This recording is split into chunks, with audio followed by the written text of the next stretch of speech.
Welcome, everyone, to a deep dive into, well, just a singular career, really. A 6-decade journey that fundamentally redefined what it meant to be a leading lady in American cinema. We are exploring the life and work of Diane Keaton, an artist whose style defined a generation, whose comedic timing was just unparalleled, and whose dramatic depth, often underestimated, I think. Definitely. She was unique, incredibly versatile. Yeah, and possessed this incredible ability to transition almost seamlessly, from high wire, screwball comedy to the deepest, most complex drama. Our sources, they argue she was an architect of modern acting, an icon, and maybe most accurately, the true anti-goddess of New Hollywood. That phrase, anti-goddess, it's so evocative, isn't it? And that's really what we're here to unpack today. Our mission for this deep dive is to distill exactly how Keaton transitioned from maybe a stage novelty to a defining figure of New Hollywood in the 70s. Right. And then how she maintained this level of creative output that spanned, well, all the way through 2024. She wasn't just a celebrated actress either. That's key. No, not at all. We are looking at a true polymath. A director, an author, a prolific photographer, and something maybe less known, a passionate architectural preservationist. Her creativity just extended far beyond the camera lens. We have a massive amount of material covering her entire lifespan, starting from her stage debut in, 1968, all the way through her final roles. The huge arc. And the accolades, they really speak for themselves, which we should acknowledge right up front.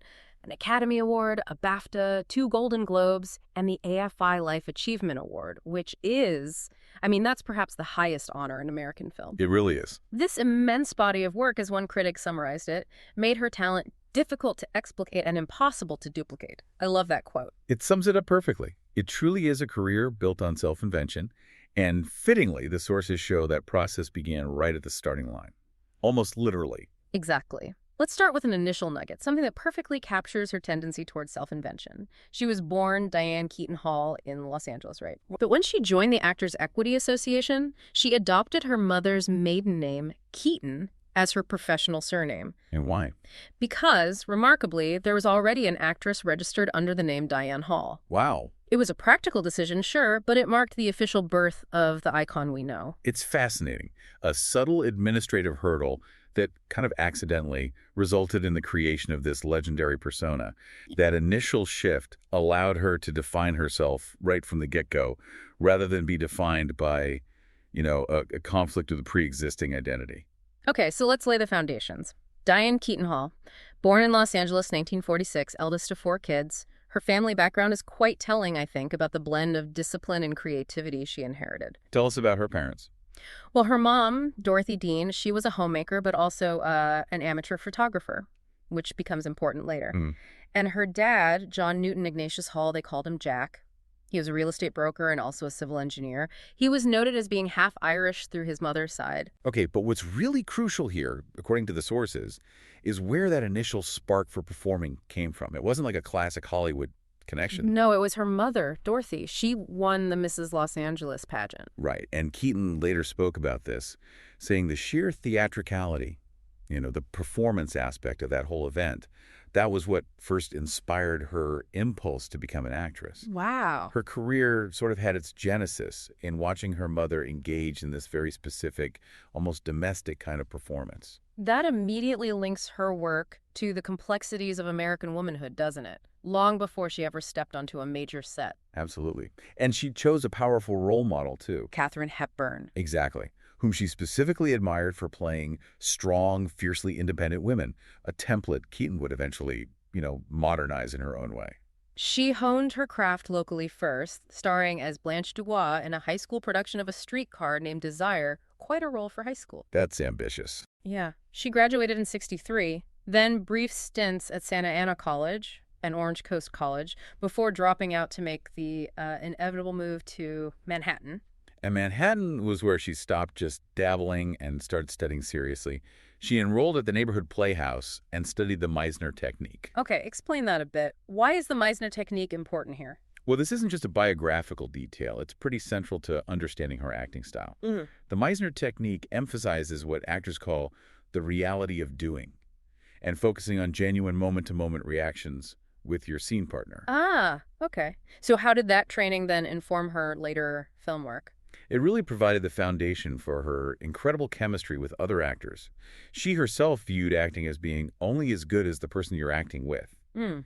It's an approach focused on ensemble, on authenticity, which is precisely why her collaborations with, say, Woody Allen or Al Pacino or Jack Nicholson feel so grounded and reactive. Yeah. She wasn't playing to the camera, she was playing with the person opposite her. You can really see that.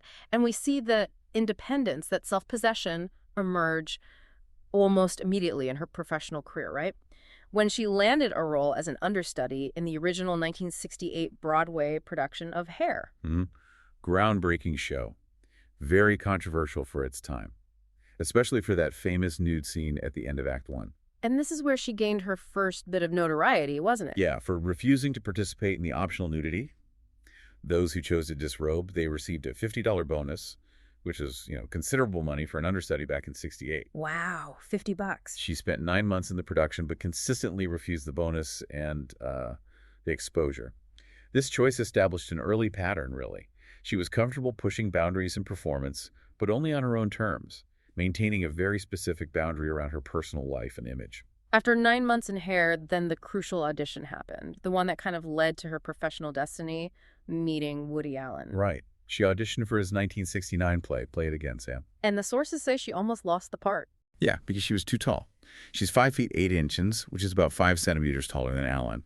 But she landed the role as the romantic interest anyway. And her performance was instantly lauded, earned her a Tony Award nomination for Best Featured Actress in a Play. That initial stage success really solidified the foundation for what would become one of the most significant director-muse partnerships in modern cinema. She then transitioned pretty quickly to screen work, making her film debut in a small role in Lovers and Other Strangers in 1970. Gotta start somewhere. Exactly. Paid the bills like any aspiring New York actor, right? Huh. Even appeared in a deodorant commercial for hour after hour. Caustic. And snagging guest roles on popular TV shows like Love, American Style, Night Gallery, Mannix. She was building momentum right as the whole structure of Hollywood was collapsing and reforming into that 1970s New Hollywood. The timing of her career ascension, it just couldn't have been more perfect, really. As she entered the film world, directors were actively looking for actors who felt real, authentic. They were moving away from that manufactured glamour of the old studio system. And she delivered exactly that authenticity. Her breakthrough came almost immediately with Francis Ford Coppola. Which was, of course. Kay Adams and The Godfather, 1972, and The Godfather Part 2, 1974. I mean, what an entry point into cinema history. Monumental. Absolutely. And Coppola cast her specifically because he wanted that kooky actress reputation she had. He wanted that real-life eccentricity to sort of counter the hyper-stylized, dangerous world of the Corleone family. Initially, she found the experience kind of mirrored her character's situation, being the woman in a world of men, surrounded by these legendary male actors and a highly intense director. That environment, that hypermasculinity and heavy dramatic pressure must have been incredibly intense for a relatively new screen actress. It was. And the sources reflect her initial skepticism about the role, actually. Kay, in the first film, she's often kind of relegated to the background, isn't she? Representing the civilian world Michael Corleone is leaving behind. Yeah, she's the outsider looking in. Exactly. However, she found the evolution of Kay in Part 2 much more fulfilling. Apparently, she initially resisted reprising the role. Really? Yeah, but then found the character much more substantial as Kay became visibly disillusioned, outspoken about the criminal empire and its collateral damage. Her performance in the second film, especially those scenes confronting Michael, they showcase this quiet fury. It's powerful. Yet, despite the massive exposure these films provided, the critical assessment was kind of mixed at first, wasn't it, for her performance? Very much so. Time magazine, for example, suggested she was invisible in The Godfather and pallid in The Godfather Part 2. Ouch. Yeah. I think the critics expected an actress in that world of men to either be a femme fatale or, a pure victim. Keaton was neither. She was the conscience, the outsider perspective. That makes sense. Which is why the counterpoint from Empire magazine is so sharp, calling her the quiet linchpin. She brought the necessary humanity into this world defined by brutality, providing the moral scale against which Michael Corleone's actions were judged. And while The Godfather cemented her gravitas, her collaborations with Woody Allen were simultaneously establishing her as the definitive comedic voice of the decade. She was his muse throughout his early formative directorial years. Yeah, acting in the film version of Play It, again, Sam, then Sleeper, Love and Death, Manhattan, The list goes on. She provided the perfect, slightly neurotic foil for Alan's self-obsessed characters, didn't she? Absolutely. Their chemistry was just instantaneous, blending that physical comedy with rapid-fire, intellectual dialogue. She really mastered the art of playing intelligent anxiety. This all built toward 1977, the year that truly defined the modern Keaton persona. Annie Hall. The big one. Yeah. This performance won her the Academy Award for Best Actress and just changed cinema. The character, Annie Hall, was famously based loosely on Keaton herself.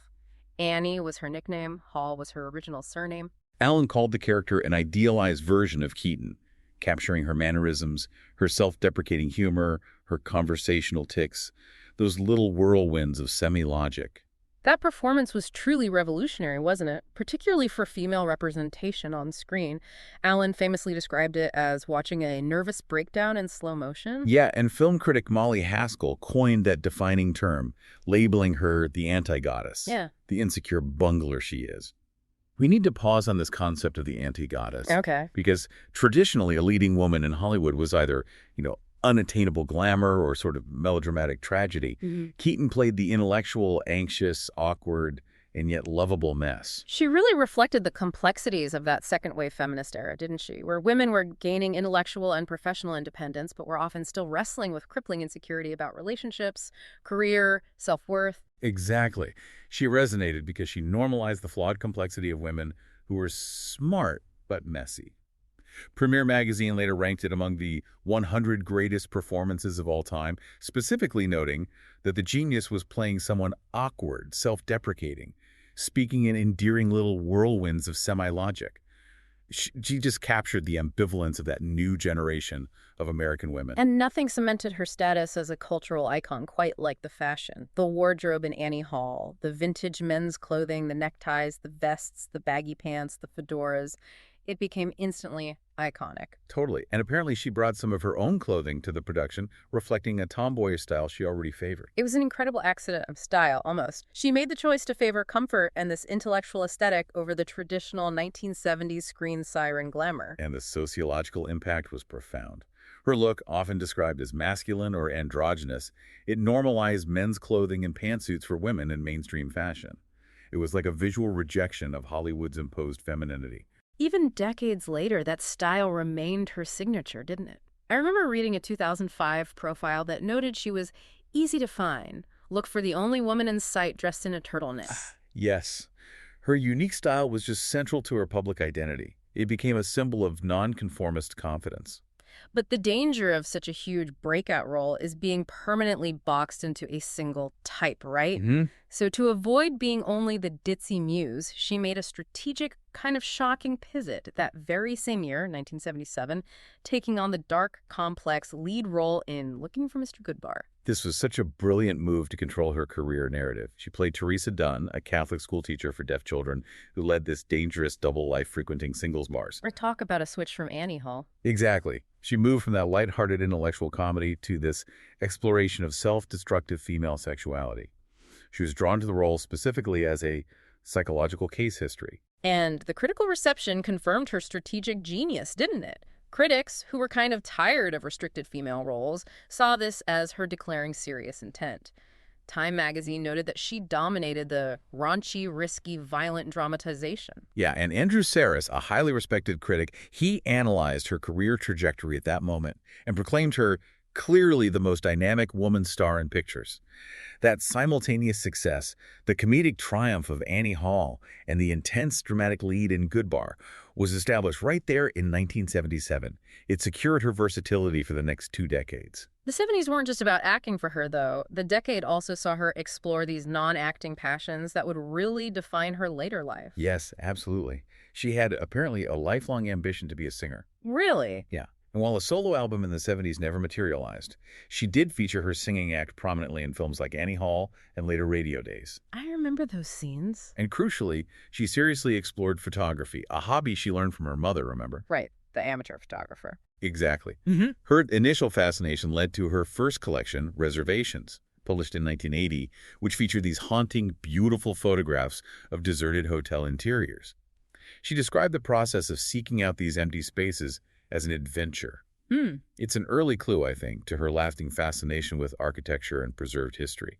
You see the connection starting there, 1980, 1999. Okay, so as we move into the 1980s, Keaton made a pretty deliberate shift, didn't she? Largely pausing her work with Woody Allen to focus on establishing herself purely as a serious dramatic star. Mm-hmm. This included her next major undertaking, the 1981 historical epic Reds, directed by and starring Warren Beatty, with whom she was romantically involved at the time. Yeah, and this film was just monumental in its scope and subject matter, chronicling the life of American journalist and communist John Reed. Keaton played his partner, the journalist and feminist Louise Bryant. And the sources detail that the film was notoriously difficult to make. Oh, incredibly so. Plagued by financial issues, creative clashes, logistical nightmares in recreating the Russian Civil War era. It sounds like chaos. Keaton admitted the intensity of the process nearly overwhelmed her, saying she almost got broken by the difficulty of the role. Given the real-life political complexities of the character and the period, what specifically did she bring to Louise Bryant? I think she brought accessibility. She described Bryant as the every man of that piece. She had to portray this radical, intelligent woman navigating immense political upheaval while maintaining this highly complex, tempestuous personal relationship. And critics saw her rise to the challenge. They did. The New York Times called her nothing less than splendid, noting her ability to ground the epic scope with genuine human emotion. And Roger Ebert, he praised her specific attributes: plucky, healthy, exasperated, loyal, and funny. Quite a combination. Yeah. And this resulted in her second Academy Award nomination, confirming her success outside the comedic sphere she was so known for. This momentum continued into 1982 with another intense domestic drama, Shoot the Moon, opposite Albert Finney. This wasn't historical drama.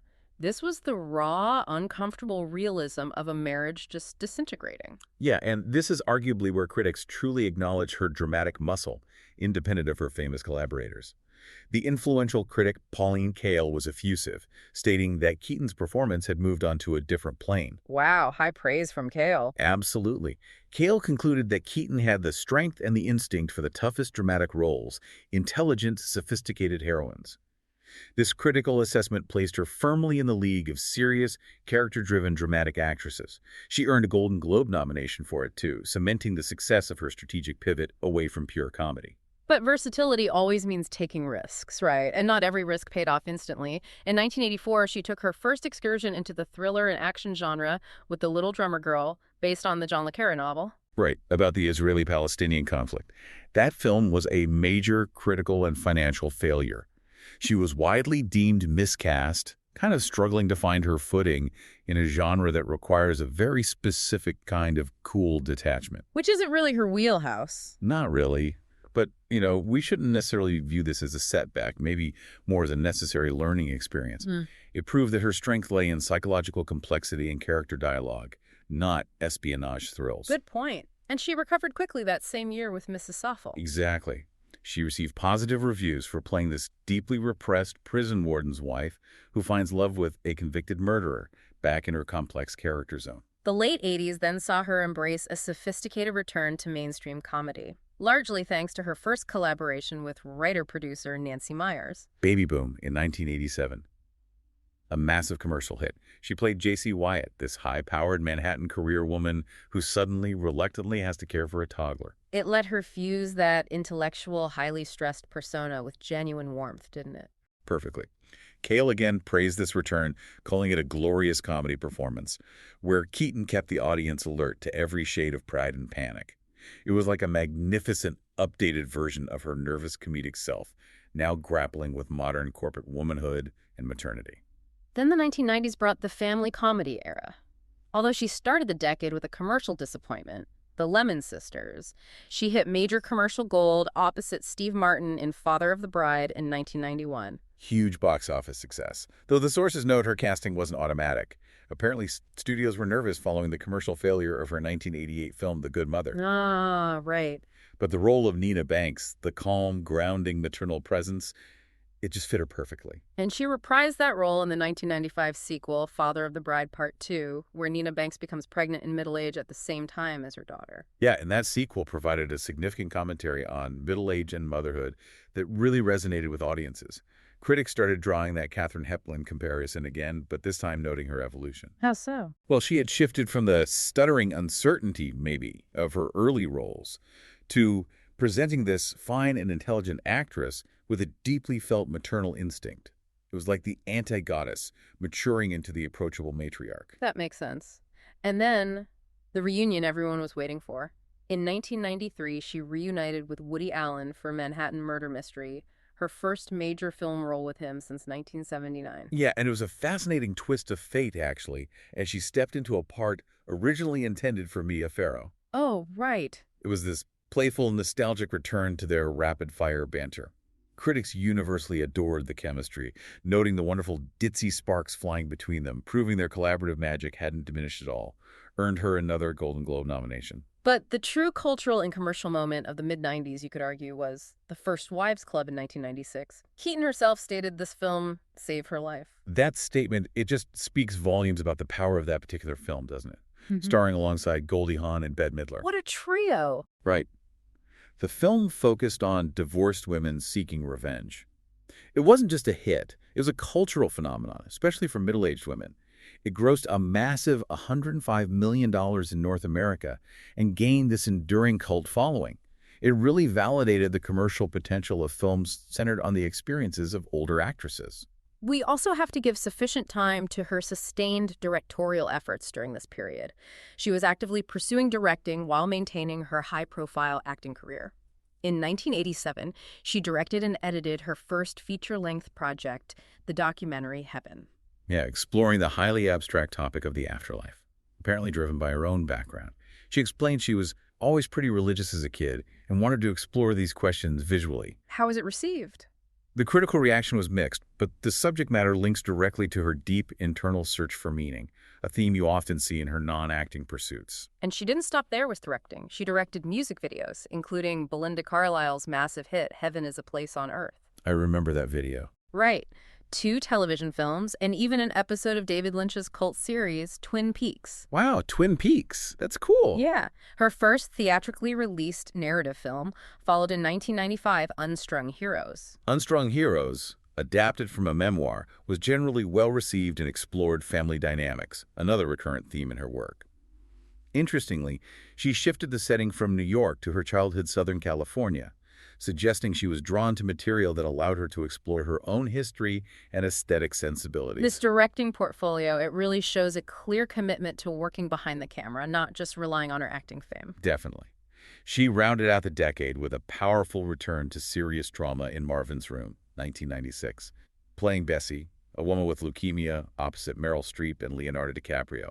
This performance secured her 3rd Academy Award nomination. The sources highlight the intense preparation she undertook for this role. Yeah, she noted the biggest challenge was truly understanding the mentality of a person facing a terminal illness. But rather than focusing purely on the physical suffering, she achieved this depth by emphasizing the complex, decades-long estrangement and reconciliation with her sister, played by Streep. It created a performance focused on emotional realism and those complicated family ties. 2020-24. Okay, the turn of the millennium. It was marked by some significant professional turbulence for her, wasn't it? In 2000, she directed herself in Hanging Up. How did that go? Met with poor reviews and only modest box office returns. But the real reputational and financial hit came in 2001 with the notorious failure of Town and Country, co-starring Warren Beatty again. Oh, I remember hearing about that one. It was a disaster. Right. Absolute definition of a Hollywood fiasco, plagued by production delays, reshoots, a staggering budget estimated at $90 million. It ultimately grossed only $7 million in North America. Peter Travers captured the sentiment, writing that the film was less deserving of a review than it is an obituary. Such a public failure, it severely damaged the careers and reputations of its highly visible starry cast. Yet, consistent with her career pattern, failure never defined her for long.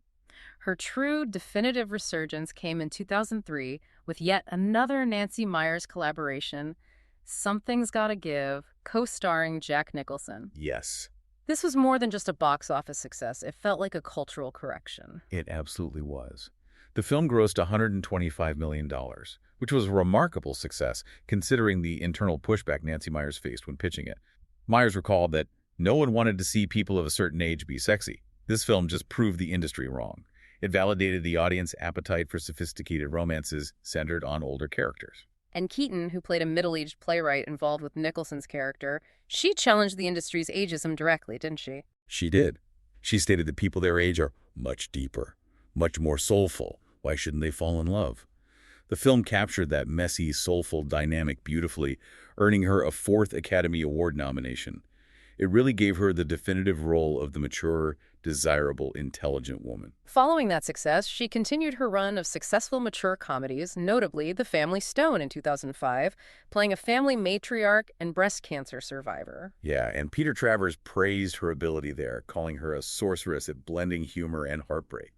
She really cemented her position as the dependable, complicated heart of these family ensembles. That being said, the late 2000s did see her star in a series of comedies that were critically, well, savaged. Because I Said So in 2007 even earned her a Golden Raspberry nomination. Ouch, a Razzie. Yeah, followed by Mama's Boy and Smother. It shows her willingness, maybe, to navigate the less prestigious genres, seemingly comfortable taking risks even when the material was uneven. But her commercial relevance proved enduring. Her commercial strength returned significantly with 2018's Book Club. That was a massive, unexpected hit for a non-voice role since Something's Gotta Give. Right. It grossed over $100 million worldwide and led to the 2023 sequel, Book Club, The Next Chapter. These films resonated deeply by addressing the late-life sexual and emotional awakening of women, proving her continuing ability to find roles that speak to the evolving complexities of aging. Beyond the screen, her career portfolio continued to expand wildly during this later period, showcasing those polymath interests we talked about. She acted as an executive producer on the Gus Van Sant drama Elephant in 2003 about a school shooting. Yeah, and that production choice wasn't accidental. She stated that working on Elephant forced her to think deeply about her responsibilities as an adult, linking her creative choices to societal concerns. Interesting. She also utilized her recognizable voice talent, playing Dory's mother, Jenny, in Pixar's 2016 global hit Finding Dory, which grossed over $1 billion worldwide. Wow. And she even ventured into prestige television, playing Sister Mary Ignatius, a nun, in the HBO limited series The Young Pope in 2016. Talk about versatility. From comedy matriarch to serious cable drama nun, she just continued to choose projects that span the entire creative spectrum. But arguably her most consistent and defining work outside of acting was in the literary and design world, an area we definitely need to explore in depth. Absolutely. She authored multiple books, starting with the memoir, Then Again in 2011, which was deeply personal because it relied heavily on her late mother's private journals. Using her mother's writings provides such a unique window into her persona, doesn't it? What did the sources reveal about that internal connection? Well, the journals allowed Keaton to explore the complexity of her relationship with her mother and her own identity. There's one entry from her mother's journal that summed her up perfectly. Diane is a mystery. At times, she's so basic, at others so wise, it frightens me. Wow, that's illuminating. Isn't it? Because it reflects that paradox Keaton projected professionally, the blend of highly intellectual insight with awkward, almost childlike vulnerability. The memoir really cemented her public image as someone constantly searching for self-understanding. She followed that with, let's just say, It Wasn't Pretty in 2014, and numerous books focused on her design interests. Photography, art collections like clown paintings, Saved, and architecture books. Which brings us to her deep passion for architecture. It transformed into a professional pursuit. Yeah, and this wasn't just aesthetic appreciation, it was activism. She became a serious enthusiast of Spanish colonial revival architecture. She dedicated enormous energy to campaigning with the Los Angeles Conservancy to save and restore historic buildings, including the Frank Lloyd Wright-designed Ennis House. This was conservation through real commitment. And she didn't just advocate, she turned it into a business, becoming a real estate developer focused on renovating and reselling mansions. Right. Madonna was famously one of her clients, purchasing a $6.5 million Beverly Hills mansion from Keaton back in 2003. No kidding. Yeah. And she meticulously documented her findings and aesthetic interests through books like California Romantica, The House That Pinterest Built, and House. She really lived this passion. Commercially, she maintained a high public visibility during this time, too. Serving as a contributing blogger for the Huffington Post starting in 2005, becoming the face of L'Oreal in 2006. And importantly, she took a public and consistent stand against plastic surgery, believing her face needed to reflect her internal life. She was dedicated to authenticity, stating, "I'm stuck in this idea that I need to be authentic." That public stance really reinforced the anti-goddess image, didn't it? Embracing natural aging in such a youth-obsessed industry. Absolutely. Her final creative venture came very late in her career, showing that lifelong ambition to sing never died. After decades of occasional singing roles in films, she released her first ever solo single, the Christmas song, First Christmas, Huh. in November 2024. Just months before her passing, truly closing the loop on a full creative life. And her final screen appearance was in the 2024 comedy film Summer Camp, illustrating her commitment to working in the genre she helped define until the very end. So when we look at the totality of the sources, the terms used to describe her are incredibly consistent. A treasure, a style icon, and certainly one of the great American actresses from the heyday of the 1970s. The New York Times accurately tracked her professional evolution from Alan's ditzy foil to a gifted and erotically nuanced character actress in the 80s, and finally an appealing maternal figure, a woman's woman with a sexy edge in the 2000s. Her legacy, I think, is fundamentally defined by internal contradiction, paradox. She consistently played the complex, modern American woman, a paradox of self-doubt and assurance. Peter Rainer summarized her unique gift perfectly as her ability to be grave and goofy all at once. Grave and goofy, I like that. That blending of humor, intelligence, vulnerability, and insecurity became the authentic, messy trademark that audiences just connected with. And her greatest collaborator, Woody Allen, provided the technical distinction for her comedic genius, didn't he? Calling her, with the exception of Judy Holliday, the finest screen comedian we've ever seen. High praise. But he made an important clarification about how she achieved this humor. Which was? He stressed that her comedy was all character comedy, not based on one-liners or physical gags in the traditional sense. This means her humor stemmed intrinsically from the deeply flawed, neurotic persona she inhabited. It wasn't about delivering a punchline, it was about the audience understanding her specific anxiety or misplaced logic in a given situation. That's a key distinction. It is, because it explains why she could switch so seamlessly between high comedy and deep drama. The foundation was always character, not just technique. That persona secured her the highest honors late in life, including the Film at Lincoln Center Gala Tribute in 2007 and the AFI Life Achievement Award in 2017, which was fittingly presented to her by Woody Allen, solidifying the importance of their lifelong professional relationship. We should also touch on the personal connections that anchored her career, particularly her 3 high-profile romantic and professional relationships, starting with Woody Allen. Right.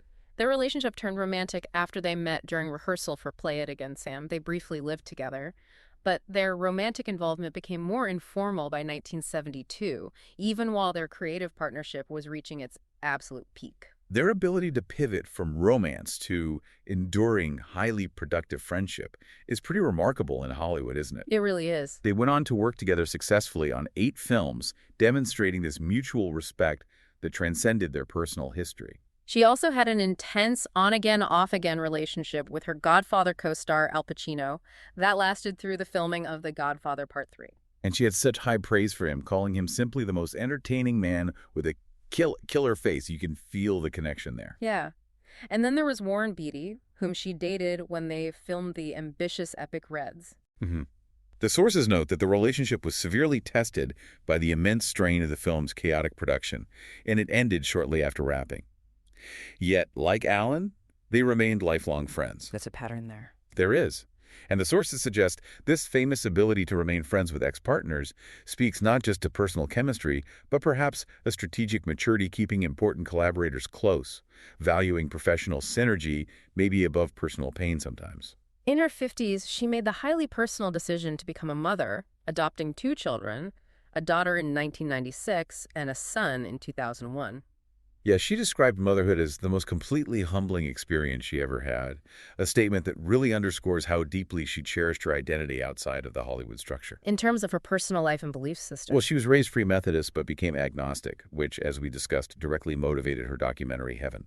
She also maintained a vegetarian diet from around 1995 onward.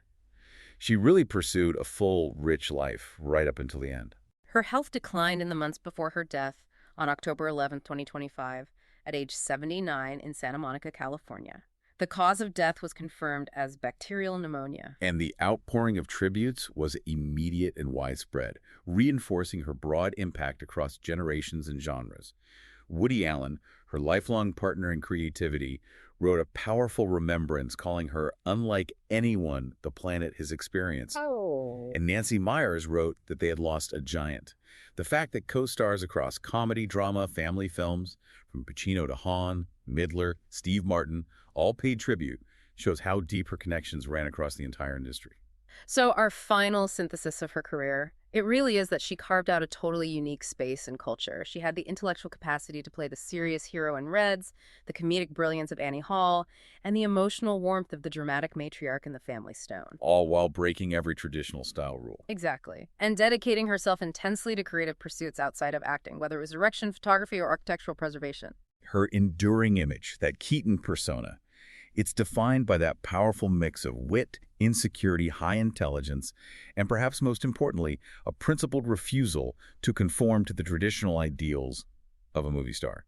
Natalie Portman captured this perfectly, reflecting that Keaton inspired her because in her roles, she let women be weird on screen. She let women be weird on screen. I love that. And that leads us to the final connection we want to leave you, the listener, with, considering this deep dive into her architectural and photographic pursuits.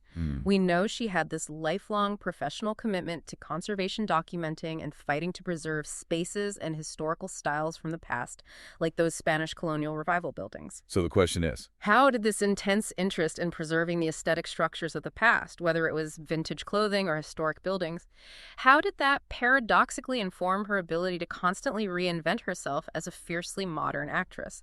it's the profound paradox of her appeal, isn't it?